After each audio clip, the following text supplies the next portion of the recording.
important. Well, let's get into that game one, shall we, and see exactly what these players have brought to the table. You mentioned that we might get a chance to see Antonio bring out that Lilligant and Torkoal, and there they are. The Geovanni bringing the Lilligant and Torkoal, and there they are. So you know that they're going to be a part of this, and Arcanine and Grimmsnarl. You called it.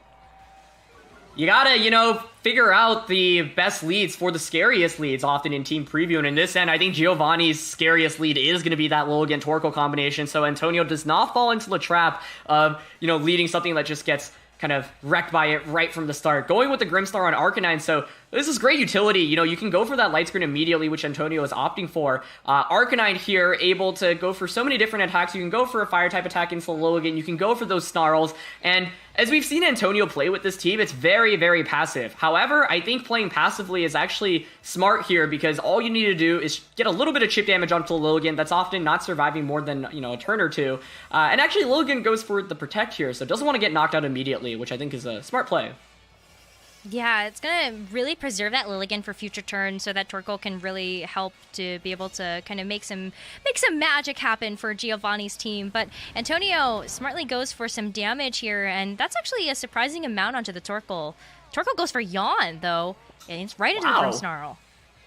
Okay, so I think Yawn was not something I was really expecting to see, but I actually think makes a ton of sense in a position like this, right? Because Geovanni recognizes Grimmsnarl and Arcanine, he just does so little damage against both of those. So might as well put on some pressure with Sleep. Lilligant, of course, gets access to that Sleep Powder as well. So you potentially just, try to put everything on Antonio's, side to sleep and then just kind of stall out the light screen. But the defensive component of this makes this so difficult. I think Geovanni recognizes that the potential Gastrodon on Antonio's end is actually a very, very big threat. So he wants to conserve Lilligant specifically for Gastrodon, opting to switch out here. We will see that Lilligant get a chance to be preserved as Grimmsnarl goes for a taunt onto the Torkoal, trying to deny any more yawns coming through from the Torkoal specifically, as just another Heat Wave doing a little bit more damage, and Torkoal can't use the yawn after the taunt, so it was a great taunt coming in from Antonio, even though Grimmsnarl gets put to sleep. Yeah, I think one thing that makes this really tough, too, for Geovanni is that he set up the Sun, but this Arcanine's actually able to do a fair amount of damage with Heat Wave, right? Torkoal's a Pokemon that often doesn't really get great recovery. You can maybe run, one of those recovery berries, but every little bit of damage really matters on it. And these Heat Waves are doing a fair amount. Right now, Grimmsnarl is put to sleep, but it's not like Grimmsnarl was really doing much at this point anyway. I think Antonio recognizes that he doesn't really want to switch out either of the two Pokemon he has in the back, so Snarl comes out just to decrease the special attack. Does get a drop onto or misses the Porygon, but Torkoal just in a really rough spot right now because it just can't yawn, nor will it do very much damage. Yeah, that's going to be really interesting as we see the Torkoal go for the Burning Jealousy now onto both Grimmsnarl and Arcanine on Antonio's side, and Porygon 2 just going for Trick Room, just trying to set up for that endgame. Burning Jealousy, a really cool reveal there on the Torkoal, able to actually get burns off Antonio with Arcanine and Grimmsnarl out right now, when Grimmsnarl being asleep means that you actually can't burn it. And so I think, you can see that Antonio is staying in with the Grimmsnarl because, once again, you really want to conserve both the Gastrodon and Corviknight, which are both great late-game win conditions. And right now, the Torkoal's already taken over 50% of damage, and it's barely done anything in return. So I think Antonio really content to just keep launching, Snarls and Heat Waves out. Geovanni gets the Trick Room up, though, so to me, the question is, what is his last Pokemon? It is going to be the Hatterene, but I'm wondering if maybe you wanted to get a free switch into the Hatterene instead of, bringing it out immediately, especially when it's non-max this turn. Yeah, what is Torkoal adding in value to this specific matchup, I think, when you're taking a look at how little damage it's able to do, and taunt specifically means you can't yawn, as we can see Antonio can freely continue to go for these Snarls, getting these special attack drops, and specifically as the Hatterene switches in, that's going to be pretty big in terms of that drop. Exactly, and it takes, actually a fair amount of damage. I think with Antonio's team, I keep saying a fair amount of damage because any little bit of damage matters, especially when you're playing with such defensive Pokemon like Grimmsnarl and Arcanine. Once again, all you're kind of setting yourself up for is the late game. But I think Geovanni switches out that Torkoal because he recognizes if Antonio brings Corviknight into this matchup and Torkoal goes down, there's pretty much no way to beat the Corviknight with the remainder Pokemon. So what makes this matchup, I think, really difficult for Geovanni is that Antonio correctly has brought the right four Pokemon, especially with Gastrodon and Corviknight, and both Gastrodon and Corviknight are huge potential Dynamax Pokemon in the late game. So, is able to bring the Hatterene out, but with that special attack drop now, makes it a lot, it does a lot less damage. And so what's tricky now is, can you even pick up a knockout, right? You maybe need to go for some confusions with G-Max Smite, maybe pick up the knockout on a Grimmsnarl, at least get the ball rolling there. But it's just so tough to break through this combination of Light Screen and Snarl right now. Yeah, it really is. Antonio is really safe to kind of continue to just go on the defensive with those snarls and those special attack drops, as Hatterene does go for the G-Max Smite. We saw Porygon 2 go for the ally switch just to be able to switch places, and Grimmsnarl hangs on from that G-Max Smite. You can see how important those snarls and those special attack drops have really become, as it gets the double confusion. Double confusion, so now, we're flipping some coins every turn. Let's see. Arcanine, with the paralysis actually from earlier as well, not able to attack through. Grimmsnarl was confused, but it was able to get an attack off. Getting that Spirit Break off, but after the ally switch, the Hatterene at least, does not eat another drop. But I think the fact that Grimmsnarl survives there is huge, right? Like, this Hatterene is going to spend most likely 3 turns to knock out Pokemon that aren't even maxed. This Arcanine's barely taken any damage as well, so this is just really, really tricky. A single Snarl or single stat drop into any Maxmon, I think, is tough. But from Geovanni's end, I think basically you need to get as much mileage off these couple of turns. This turn, maybe you can opt for a Thunderbolt into the Grimmsnarl and go for the Max Mindstorm onto Arcanine. You just really need to pick up knockouts now, I think. But another ally switch. Yeah, goes for another ally switch here, just trying to keep that Hatterene as safe as possible, as Hatterene does go for the Max Mindstorm into the Arcanine, but the special attack drops matter so much. Arcanine able to withstand that attack and go for another Snarl. Yeah, snaps out of confusion as well, and gets the Snarl off, so everything going right for Antonio this turn. And, getting these drops are just so important, because if you look at the Pokemon that Geovanni brought in this game, those are 4 Pokemon that use all special attacks, and Grimmsnarl actually breaks out of confusion as well, gets another Spirit Break as well, so this Hatterene has eaten so many special attack drops. I believe the Light Screen is still up as well. One more turn of max from the Hatterene's end as well, and then Antonio's free to just bring in the Corviknight and the Gastrodon. It's -4 special attack and -3 respectively from Porygon and Hatterene. So once again, Antonio not switching out because he doesn't need to. All he needs to do is get a free switch into Interlore, Corviknight, and Gastrodon, and then max one of those. I think what will be interesting is who do you Dynamax, because Gastrodon, of course, still at, you could potentially eat like a Leaf Storm from the Lilligant.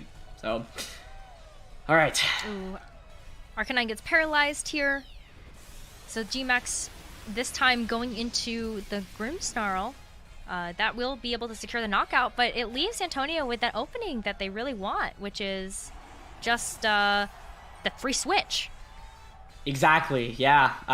Finally gets a knockout there in Geovanni's, and he's got the recover on Porygon, so we could be in for a long one, Rosemary, especially because Porygon is able to just consistently heal with recover. And if you look at Antonio's team, what actually does good damage into the Porygon? If the Corviknight is a bulk up set, that might be it. But otherwise, Porygon actually able, and it does have bulk up. So I think, Corviknight, really interesting option here, because maybe you get a bunch of bulk ups off. Especially with that Lumberry, you don't have to be as worried about Sleep Powders coming out from the Lilligant. Antonio, though, gonna opt for that Gastrodon right now. So I think the important decision from Antonio's end is who do you actually max, because both Gastrodon and Corviknight still can potentially take a lot of damage. Gastrodon can maybe eat up a Leaf Storm from the Lilligant. That's going to do a ton. Corviknight has to worry about the potential combination of After You and a Fire-type attack. So Antonio has to make decision on who to Dynamax and when to do that. But I think still in a pretty great position. He's able to chip away a lot on Geovanni's end, and this Arcanine probably won't even get knocked out and will get its berry activated. So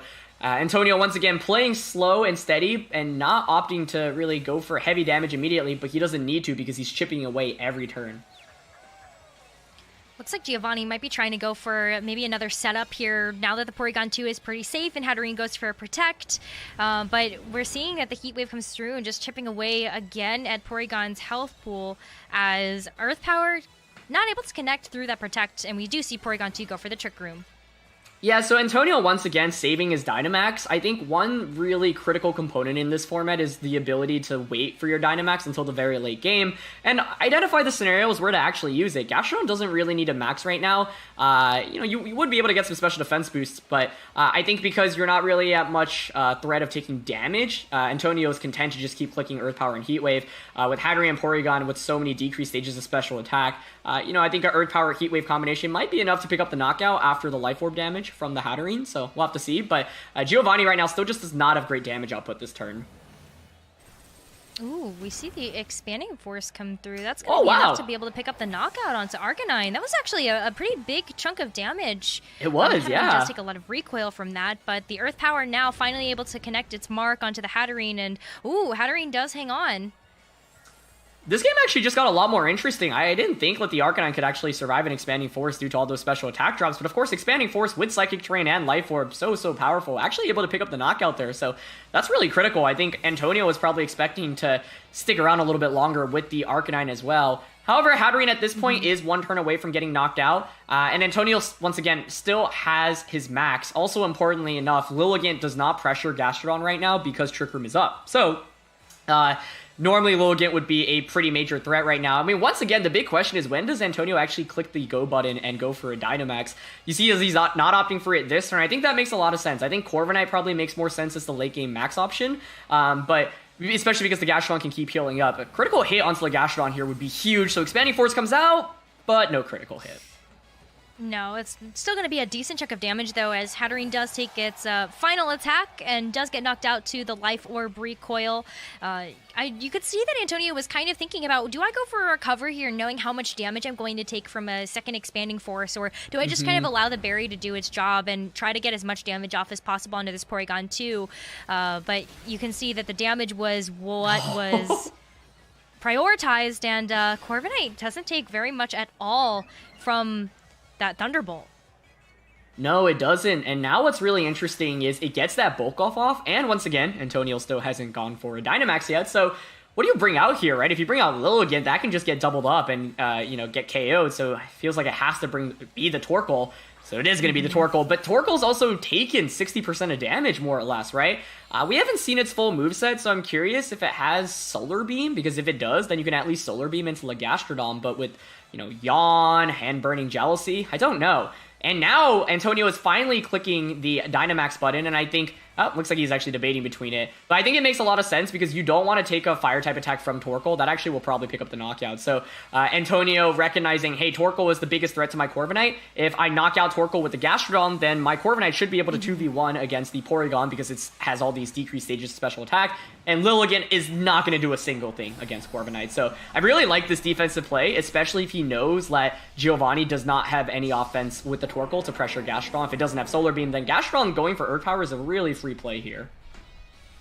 Yeah, after seeing how little damage that Thunderbolt was going to be able to do to Corviknight, I feel like Antonio is really set on just leaving that Porygon 2 to its own devices until you can knock it out in the late game. But you can see that Torkoal is trying to get damage onto this Corviknight, not able to. Gastrodon goes for the Earth Power, and after all that damage that Torkoal has taken, that Torkoal gets knocked out as soon as it comes back in.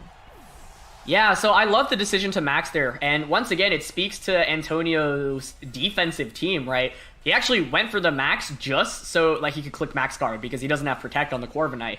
But that's actually really critical, Corviknight's special defense isn't that great, and a Burning Jealousy would have done a ton of damage, but now Antonio's finally put himself in the endgame that he was looking for this entire time. It's a Corviknight 2v1, or really, it's 2v2 right now, but Corviknight alone can, probably 2v1 in this position, or 1v2, as long as Porygon doesn't get, critical hit Thunderbolts, and Corviknight still has a bunch of turns to go for damage as well. So, Antonio opting for the double up onto the Porygon here, probably reading into a Protect from Lilligant, and there is the Protect as well.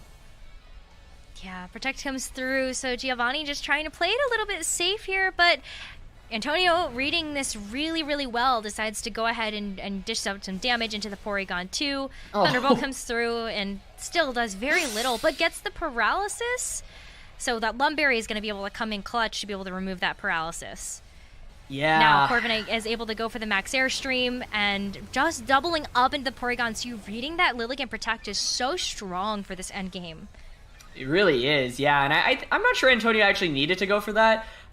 So what's interesting, though, is that the Thunderbolt did get the paralysis, so you get rid of the Lumberry, so now Lilligant can maybe Sleep Powder or put the Corviknight to sleep. Basically, that changes the dynamic a fair amount, because If you're able to, just constantly leave Corviknight useless, and Porygon can continuously heal itself, and you force it into like a 2v1, and then maybe get another a Thunderbolt critical hit at some point, that will do a lot of damage into Corviknight. I don't think Geovanni has enough damage at any point, but it's actually just going to be for the Leaf Storm, which I think makes a lot of sense, especially if you've got that Focus Sash on the Lilligant. You know that you can potentially take a Max Airstream, but revealing the Leaf Storm, I think, not surprising to see there, but that's exactly why Gastrodon's hard to max in this matchup. Absolutely. I mean, that's why a lot of people aren't bringing Gastrodon at all, because you've got Rillaboom, you have a lot of grass-type Pokemon that are going to be dishing out some heavy attacks, but wow, Porygon just able to go for another recover here. Yeah, it actually hangs on. I think if you get the knockout there, it's most certainly game over, because there's no way Alolan at -2 special attack can do anything against a Corviknight. But you're actually able to hang on. Lilligant now very curious about what its moveset is. If you have Sleep Powder, I think at this point you just go for Sleep Powder Thunderbolt.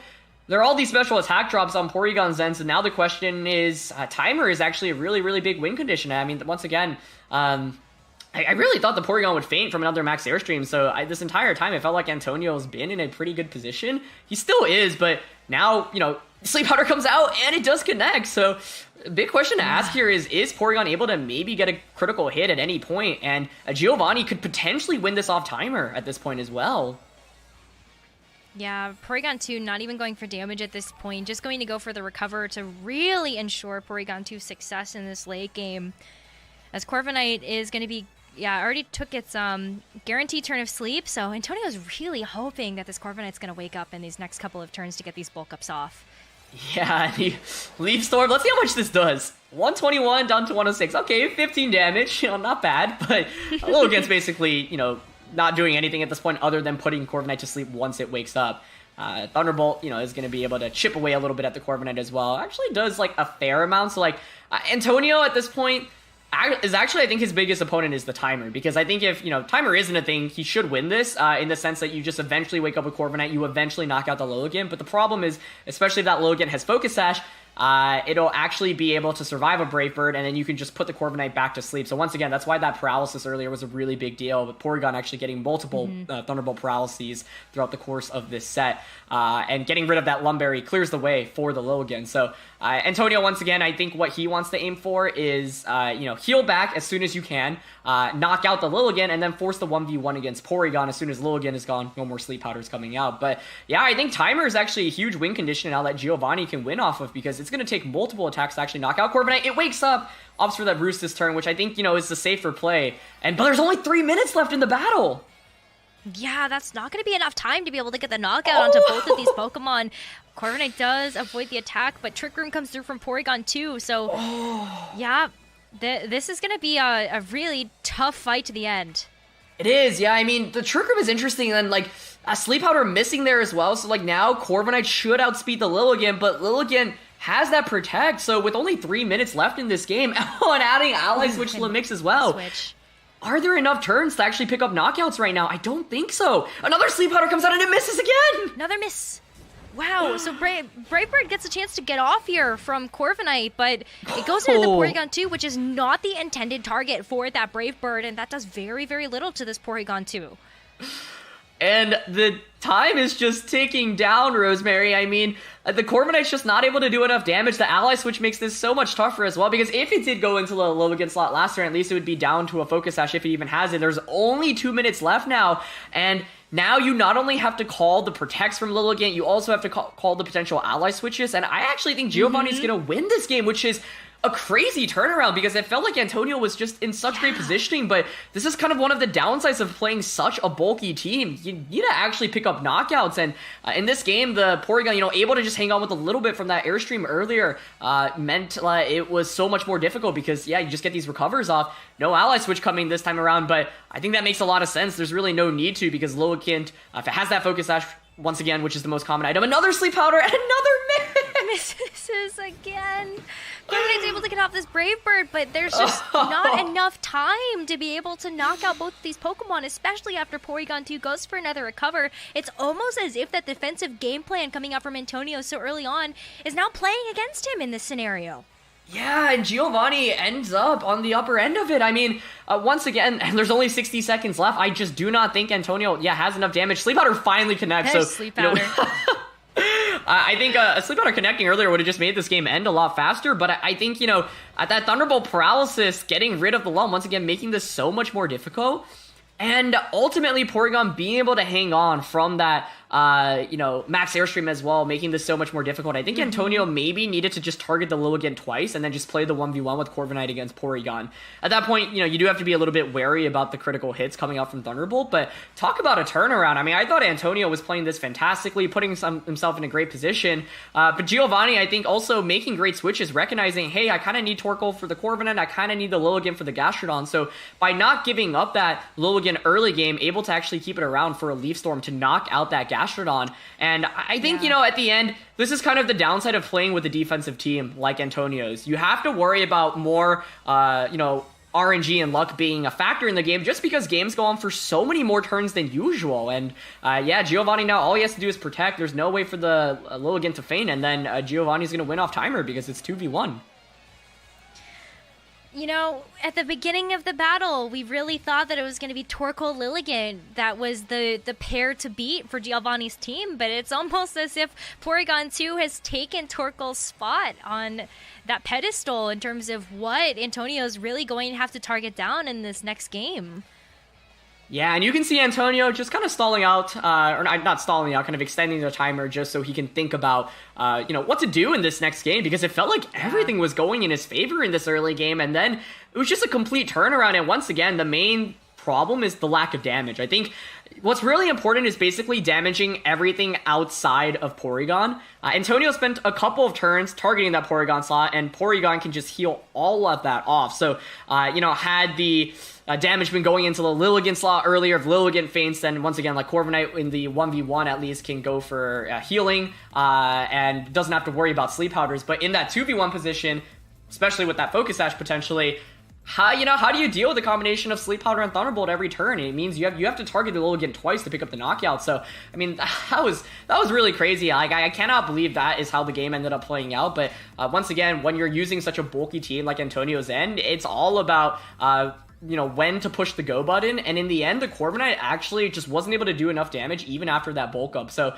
I think, Antonio certainly got a little unlucky this game. You saw those Thunderbolt paras coming out. If the Corviknight doesn't get parried there, I think the game at least is a little bit easier for him. But once again, it's like, you have to break a potential Focus Sash on Lilligant so that you can pick up the knockout in the subsequent turn. So Dracozolt is like a really interesting adjustment to make potentially in this game because it does do a lot of damage immediately from the get-go. So that's something I'd potentially like to see. But yeah, I think like Antonio might be content to just play the same way and say, you got a bunch of fortunate paras and confusions and critical hits, and I feel confident in my game plan. I still love the Grimmsnarl Arcanine lead here. It's just like, I think the back two Pokemon need to put on a little bit more pressure. So maybe not wait so long in order to actually hit that go button, but let's go ahead and get into game 2 and see where this game takes us. We've had a long one for a game 1, probably in for another one, so buckle down and get comfortable in your seats. But wait a minute, Geovanni. It's Drapion! Giovanni's bringing Drapion. Oh, I love it, and I think this is such a smart adjustment, actually, because, Torkoal kind of just did nothing in the early turns of that last game. You get a yawn off, but now the Grimmsnarl can taunt you as well. And there's the Dracozolt in the back from Antonio's end, so both players making a lot of really, really cool adjustments, and I think Geovanni going for the Drapion because it pressures with super effective poison type attacks into the Grimmsnarl. So, want to really see what kind of Drapion set it is here. It could be potential, set similar to like Crit Togekiss, where you get critical hits with Scope Lens and all these high crit ratio attacks. So let's see. I mean, I love that adjustment, and I think Antonio, however, also prepared for it, recognizing I do not want to just eat up a poison type attack turn 1. I'm just going to switch out. So it's a revolving door of Pokemon to kick off this game immediately as players switch everything out. Yeah, I mean, it's going to be a kind of like all offensive pressure here from Geovanni, especially as Arcanine goes ahead and goes for the Will-O-Wisp. It does connect onto the Drapion, though. So that's going to be one leg up for Antonio as Drapion goes for the Cross Poison and right into that Grimmsnarl slot. So Gastrodon going to be able to take that pretty well, even though it was a critical hit. The Will-O-Wisp makes this so much tougher, though, onto the Drapion. And I think, now it's actually kind of on a timer as well. That's not a Pokemon that's going to Dynamax. A really interesting option is considering maxing Gastrodon right now. Antonio didn't go for it last game because he had to respect the Lilligant that was in the back. Looks like once again he's not going to opt for it. But of course, because he's got the Dracozolt in the back this time around, can totally understand why he's a little bit more wary, because it's very, very hard to bring a Dracozolt and not max it, especially because it's very unreliable outside of max. So both players, you're going for these defensive switches, and, Snarl able to reduce the special attack as you've seen against all these special attackers. Porygon doesn't mind that too much, but, oh man, it might be a long one once again, as I think for Antonio, it's all about when to bring out the Dracozolt and when to just pick up a knockout every turn with it. Absolutely. It's definitely going to be a revolving door of Pokemon as well for the next couple of turns, I think, as both players are looking to posture themselves to be able to actually use their Dynamax. Earth Power goes into what was the Hatterene, which is now the Porygon 2. So just getting a little bit of damage off right now. Really, really smart call from Antonio, recognizing that Drapion might have gone for the Protect there. Yeah, exactly. And I think, Drapion is actually not doing very much right now, which is why Antonio is actually not very worried about it. You basically keep out a Pokemon that's useless for your opponent, and you're able to basically attack around it. So I will say I'm a little surprised to see Earth Power go into Porygon this turn, but I think, Antonio probably just doesn't want to actually do any damage onto Drapion, because he probably enjoys the fact that it's basically relatively useless. Reveals the Taunt, though, so another critical move revealed there, as Earth Power just targeting Porygon once again. By targeting Porygon, though, you can get special defense drops, and you also force it to recover eventually. However, now Grimmsnarl not nearly as threatened as it was in the early games, and I can now potentially set up screens with, Reflector, Light Screen, and that's going to extend the game a lot longer as well. Once again, what's tricky about this is that Antonio has to respect that Hatterene, right? Hatterene, especially if it Gigantamaxes, threatens the Dracozolt immensely. So it's all about waiting for Trick Room to maybe stall out, chipping away at Porygon, and then bringing Dracozolt out to the point where it can maybe just pick up a one-hit KO onto the Porygon. A lot of different decisions and a lot of different things need to be able to go right for Antonio in order to be able to stall out the Trick Room and potentially have to stall out this Hatterene. But Ally Switch comes through from the Porygon 2, so switching things up just a little bit here on Geovanni's side, as the Earth Power, though, goes into the Porygon 2 again. This is really going to force Porygon 2 into a position where it's going to have to click that Recover, as Drapion takes a Spirit Break with a crit, too. I don't think I've actually ever really seen like a defensive Grimmsnarl do so much damage there. Of course, the critical coming out, and the taunt now coming out, making Grimmsnarl, a little less effective. Of course, only carrying one attack here. But, what's tricky now for Geovanni is I think you pretty much have to click the Recover button. Otherwise, like an Earth Power and a Spirit Break double up actually might knock out the Porygon. And Porygon was such an important win condition for him in the last game. And I think Antonio, now recognizes, hey, Gastrodon actually could be a really, really good max option once again, and he's considering it, but it's just so tough because once again, if you commit to it, the Dracozolt is just so much less effective in the back there, but it looks like Antonio does want to commit to it this time around, and if you get these special defense boosts, maybe you can survive a Leaf Storm in the late game if there's even a Lilligant in the back. But, there's a decent chance that Geovanni didn't even bring the Lilligant because I think Torkoal is like a more likely fourth Pokemon option. Maybe the Urshifu as well. I think it'd be weird to see Lilligant given the 3-let Geovanni has brought. So I think Antonio recognizing that potentially and just going for a Max Quake, start getting those special defense boosts, making it so much more difficult to knock out. Exactly like how we saw him play with it in the bracket stage. Gonna have to play a very defensive game here, as now Hatterene gets a chance to switch in, and Antonio actually really calling this well, being able to posture the Arcanine in as well, just seeing how those Snarls have really been able to help get those special attack drops and really keep things safe. As Gastrodon being able to click this Max Quake is going to be really helpful as well. So Max Quake now getting a chance to fire off, and it is going to find its mark into the Porygon 2. It doesn't get the knockout. This is why Porygon 2 is so good. I mean, in both games, it survived with like less than 5%, and there's the Recover as well, able to just heal all of that damage off. Oh my goodness. And I think, this is the downside of using a more defensive team, because once again, Porygon can just heal all of that damage off. So You know, this time around, though, Antonio does get these special defense boosts, and once again, if Geovanni does not have Lilligant in the back, how do you actually deal with Gastron after it gets a couple of boosts off, right? I think it's pretty tricky, Yeah. but I think great awareness to go for the recover there on Porygon. You have to go for it. I love Antonio's decision to Max Quake and just go for the Dynamax there as well. I think if you pick up the knockout onto Porygon, this game is looking really, really good. But even without the knockout, it's still not looking terrible. You know, you can get more special defense boosts with Max Quake. Gastron's still really difficult to knock out, and Hatterene, won't be able to do too much. So a big question now is Antonio able to actually attack through these confusions? The confusions are going to be kind of the big question mark right now, but I definitely think that this game has certainly gotten a bit longer now that Porygon 2 has been able to stick out on the field and go for the recover. Gastrodon Confused, still able to go for the Max Quake, so we'll be able to connect onto this Hatterene. Still dishing out a pretty significant amount of damage, but that's the second special defense boost that we've seen this Gastrodon get. And Arcanine as well, being able, as the supportive partner, is going to be able to really help out with this. Whew. There's another recover coming out from Porygon. It is at full HP, so let's see if Arcanine's also able to break through. That would be huge. Gets the Snarl off. Looks like it's going to miss the Porygon, but hits the more important target in the Hatterene. So, the combination of getting a special defense boost and a confusion, or attacking through the confusion, and then also getting a special attack drop makes it so much tougher. So Antonio actually able to attack through both Pokemon very, very critically. So now even if Antonio, hits himself in confusion with this Pokemon this turn, I think it's a lot less worse than it would have been in previous turns because he's gotten all these increased, stat boosts.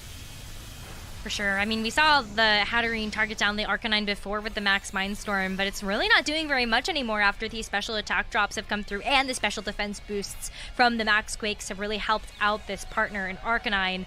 But now it's time to see whether or not we can roll the dice, and nope, no dice this time. It is going to be getting confused as Porygon 2 goes for the Thunderbolt into the Arcanine, and now it's time for another paralysis.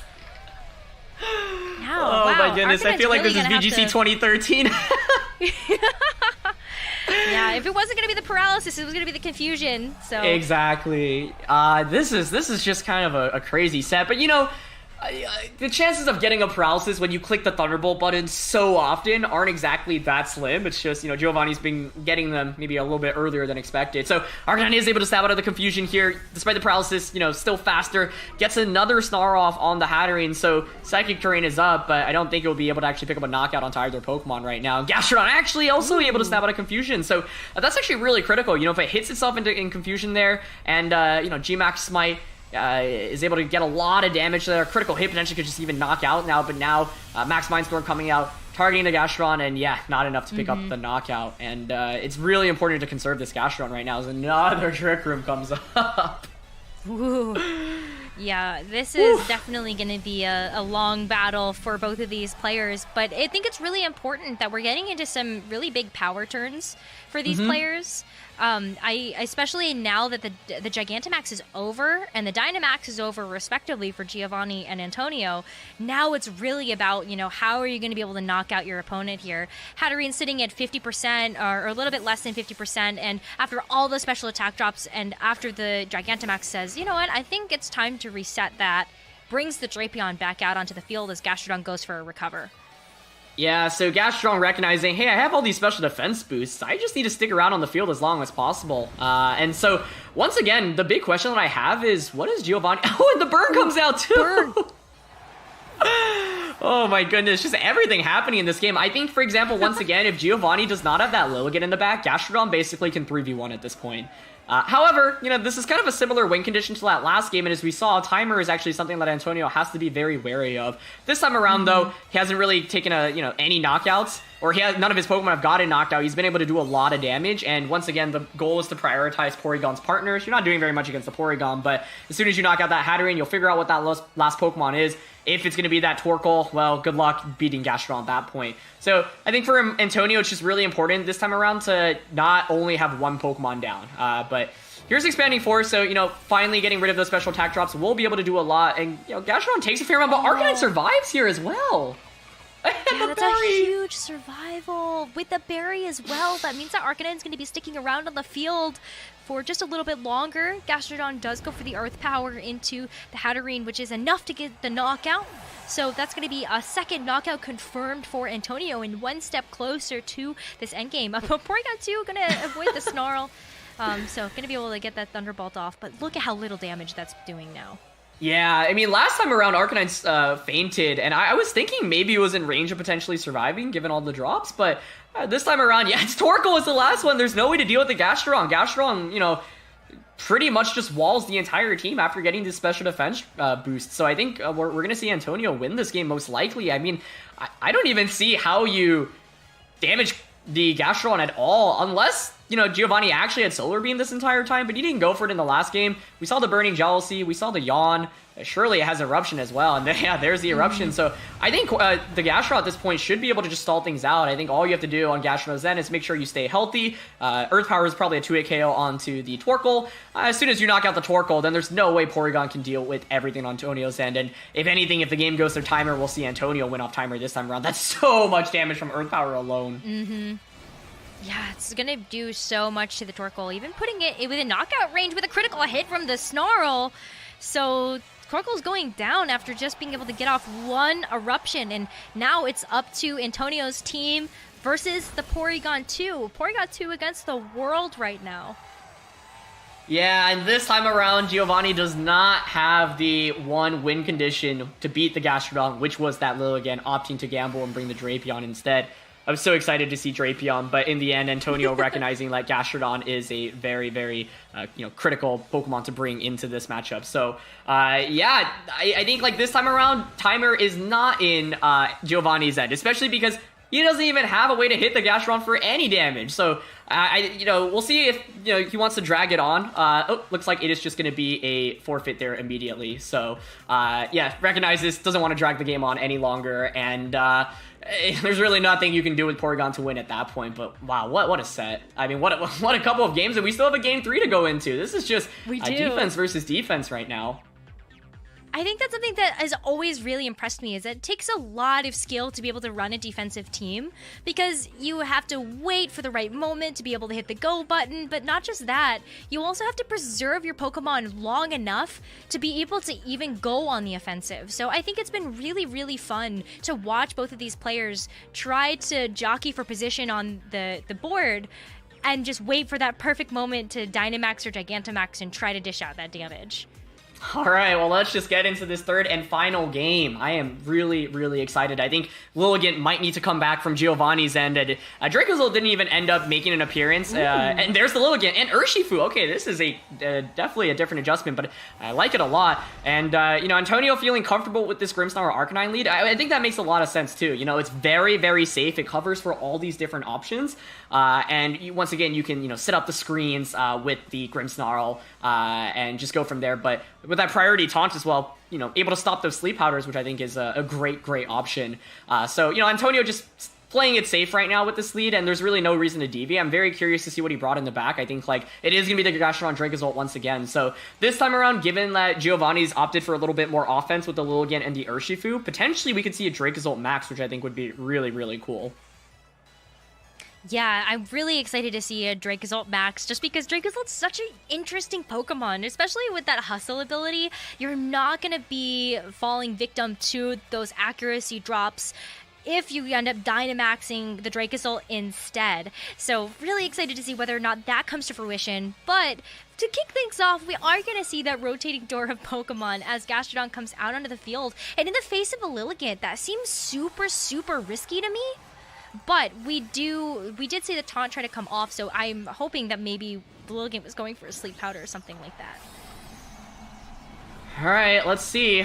Urshifu maxing is very exciting to see, though. I think a complete turnaround once again, and I think Geovanni recognizing I need more offense this time around. So pushing the go button with that immediately, and taunt, coming out here. If Lilligant makes the insane read of Leaf Storm and Gastrodon, I'm just gonna lose it right now.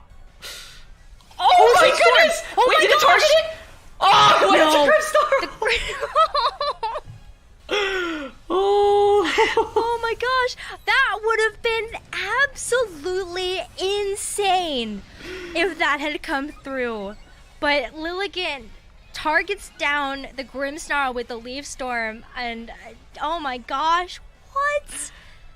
I think, great awareness, once again, and Geovanni knows that the Grimmsnarl has taunt, right? These players have access to each other's team sheets, so saying, you know what, there's no reason, I might as well just go for damage, and if the lead storm went into Gastrodon, that would have just, picked up the knockout immediately. But I think Geovanni still ends up in a pretty good spot. You get a lot of free damage off immediately on turn 1. You get that max knuckle boost onto the Urshifu, kind of negating the Intimidate as well. But I think Antonio now wants to consider just switching back out onto the Arcanine. That's exactly what he's opting for. Get another Intimidate off, get those screens off as well, stall out the max, and then you can Dynamax the Dracozolt in the late game this time around.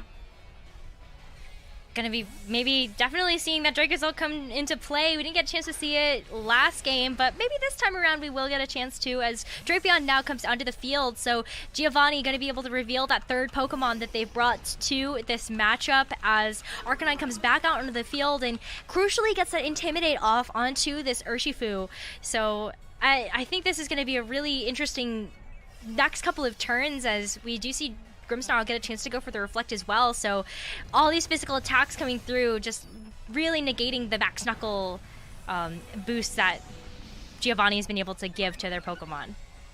Yeah, this is cool though. Drapion ends up coming out and gets that attack boost as well. So Drapion actually may be able to be a little bit more offensive this time around. So once again, I think Antonio's goal is to just stall out these 3 turns of max. Being able to get that Reflect off and cycling in Intimidate is already great. And yeah, with Will-O-Wisp pressure with the Arcanine, I don't think Urshifu actually threatens with a knockout onto it right now because of the Reflect being up. So you can burn the Drapion to make it a lot less effective, and then basically play for the Dracozolt endgame. By conserving Grimmsnarl, you can go for late game taunts onto the Lilligant so that it can't go for sleep powders as well. So I really like the defensive position here. Will-O-Wisp is going to connect. That's actually very, very critical, I think, because if you miss there and the Drapion's able to, say, knock out the Arcanine, you lose your Intimidate and Will-O-Wisp user immediately.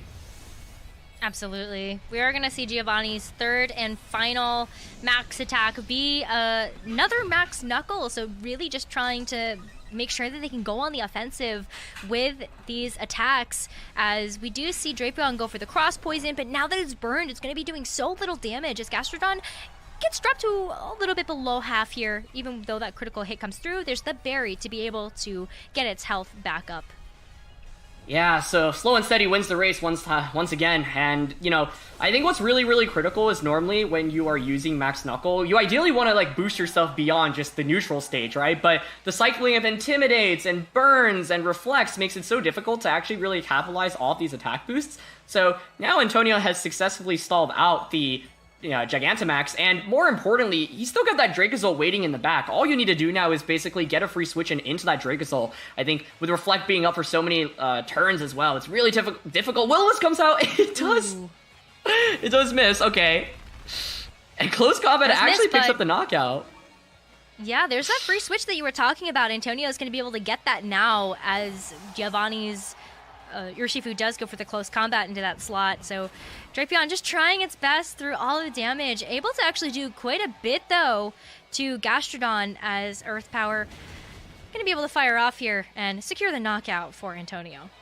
Oh my goodness. Will-O-Wisp miss, first of all, onto Urshifu. I think very, very critical. If you don't miss there, you'll probably survive the close combat in the subsequent turn, and then you also, break the potential Focus Sash there on the Urshifu, if it's carrying that. So once again, Antonio's still playing a little bit more passively because he's just waiting for that free switch into the Dracozolt. But one thing he does have to watch out for is, stalling out his own turns of Reflect. He's taking a lot of damage on Grimmsnarl and the Gastrodon right now, but this is an interesting turn, right? Lilligant's revealed that it has Protect, so do you just go for the save Taunt onto it? Does Lilligant just opt for, Leaf Storm? Because I think, Geovanni might just want to go for damage, pick up a double knockout here, and then play, basically, the 3v1 against Dracozolt. There's Leaf Storm, but, it misses! Oh, it misses! Oh my gosh! That's actually huge! Gastrodon being able to survive here is going to be super, super critical to be able to fire off yet another attack, as Antonio gets a free switch again to be able to bring in this Dracozolt finally, as Earth Power comes through, and that does a hefty amount of damage to Urshifu. Yeah, that's such a huge miss. If you connect there, you just pick up the knockout, right? And then it's Dracozolt basically playing the 3v1. And then what Geovanni could do, it's still actually really interesting because I actually think Dracozolt could basically 3v1 in this position because even if Gastrodon goes down there, what you do after taunting Lilligant is probably just go for Max Lightning onto Urshifu the next turn. That sets up the terrain, and then Lilligant is absolutely useless. So now even in a better position because you get all that free damage onto Urshifu and you have another Pokemon around. So I think Antonio was actually comfortable playing with Dracozolt in this endgame because if you look at Geovanni's team, there's just not much great damage against Dracozolt, especially after it goes for the max. And of course, the Will-O-Wisp missed the Urshifu earlier. I think if that connected, would have been very, very difficult for Geovanni to actually win this one. So both players getting a critical miss here. But now we're finally going to see Dracozolt come out in this set. We've seen so many different unique Pokemon throughout this best of 3, and I think Dracozolt is ready to just pick up some big knockouts. Oh yeah, I definitely think this is the time for Antonio to put the pressure on and make sure to try to secure some of these knockouts. As Gastrodon plays it a little bit safe, we saw Antonio select Gastrodon to go for that Protect here as Lilligant actually goes for the Leaf Storm into the Dracozolt. So just trying to get out some damage onto this Dracozolt before Dracozolt's able to fire off some of these attacks. Close Combat comes through. And of course, because of Urshifu's ability, we'll be able to get through the Protect, so Gastrodon's going to take a knockout here, and it leaves Antonio with just Dracozolt left. Let's see how much this Max Lightning is able to do to this Urshifu. Yeah. It's going to destroy it. Yeah.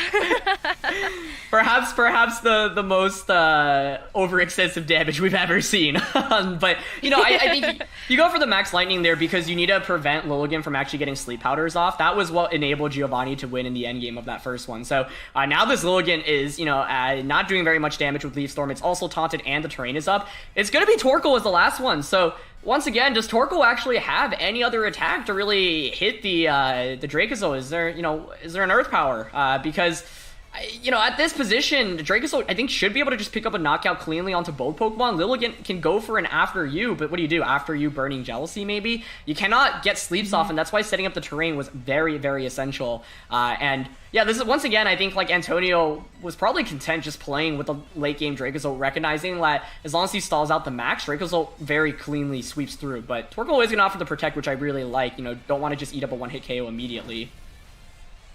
Absolutely. Trying to stall out these turns of Dynamax and maybe hope for a couple of those hustle misses once this Dracozolt is out of its Dynamax form. As Max Quake comes through, goes into the Protect, and does a decent chunk of damage. Yeah, a decent chunk, but not enough. So, Torkoal with the Protect there doesn't even have a way to hit the Dracozolt. Sometimes you see Earth Power, so if there's Earth Power, you could go for something like After You Earth Power. So, Taunt wears off now, but Dracozolt has one more turn of Max, so I think you can just go for a third Max Quick onto the Torkoal, and I think Torkoal might have to hope for a double Protect here. If you get the double, at least you can maybe go for, After You and Burning Jealousy. And like you mentioned, yeah, going for, hoping for some hustle misses in the late game is going to be critical. Oh, but looks like Lilligant's just actually opt for After You immediately, doesn't try to go for the double here. Torkoal goes for Eruption, maybe hoping that that's going to be a little bit more damage than the Burning Jealousy, as Dracozolt able to fire off another Max Quake, and with no double Protect here, Torkoal's not going to be able to take that one too kindly. No, it's not. So at this point, it's Dracozolt against Lilligant. If Lilligant gets some critical hits with Leaf Storm, then might have a shot. It's actually, close because this is Hustle Dracozolt we're talking about, right? It only has an 80% chance to hit its, even its most accurate attacks. So if it has, let's see, I don't remember if it had Aerial Ace. It doesn't have it. Okay, so yeah, you're forced to offer that Dragon Claw. So, Lilligant wants to stall out the terrain, maybe hit a Sleep Powder, and then try to get a critical hit onto Leaf Storm. Leaf Storms are doing so little damage now that Lilligant's at, I believe, -4 special attack. You've got those Max Quick boosts on the Dracozolt as well. So yeah, opting for the Protect, you just stall out the terrain and then try to Sleep Powder and then, get a crit with Leaf Storm in this endgame, or hope for a lot of misses from Dracozolt. Yeah, absolutely. And also stalling out, the Reflect is helping for the physical moves, but you're just trying to stall out as much as you can of the utility that Antonio has really set up here. But it's time to just go ahead and go for those Leaf Storms. And look at how little damage that's doing. It's not very much. So let's see if the Dracozolt's able to connect. It gets the Dragon Claw off. That is huge. And there's the Focus Sash on Lilligant. So Geovanni is still in it, but it is just looking at so much slimmer now. Terrain, however, is gone. So you could maybe try to opt for a Sleep Powder now, and then hope for multiple turns of sleeps, hope for a critical hit. Sleep Powder comes out, and it connects! Okay. Oh my goodness. Wow, this game just got a whole lot more interesting. It did, yeah. I mean, a bit, like, both players are playing with inaccurate moves. I think, like, it's still more in Antonio's favor. But now let's see. You know, Antonio just needs to wake up and hit one of his attacks. Of course, with Hustle, the accuracy of Dragon Claw is decreased to 80%. Here's the Leaf Storm. You're gonna need a critical hit. If not, you're slowly chipping away. 48 to 40, that's only 8 damage. Dracozold stays asleep, though. I mean, now what's also interesting on Geovanni's end is, do you go for a Protect? You know, hope the Dracozold wakes up and then just put it to sleep again? Not gonna offer the Protect, so just going for Leaf Storm. Oh, do we see a crit? No crit yet. Oh, this is so great. It stays asleep. Still fast asleep. Not gonna be able to fire off any attack, so Antonio at this point is hoping that this Dracozolt wakes up to be able to get this final Dragon Claw off, but Lilligant is continuously firing away at these Leaf Storms, hoping that it's gonna be enough, but Dracozolt wakes up. Does it hit? Oh, it does! Dragon Claw! I thought Lilligant maybe wanted to protect there, because I think Dracozolt hangs on with 6 HP. I mean, Dracozolt would have won in that 1v1 anyway, but I was thinking there maybe Lilligant, as you saw, it's fast.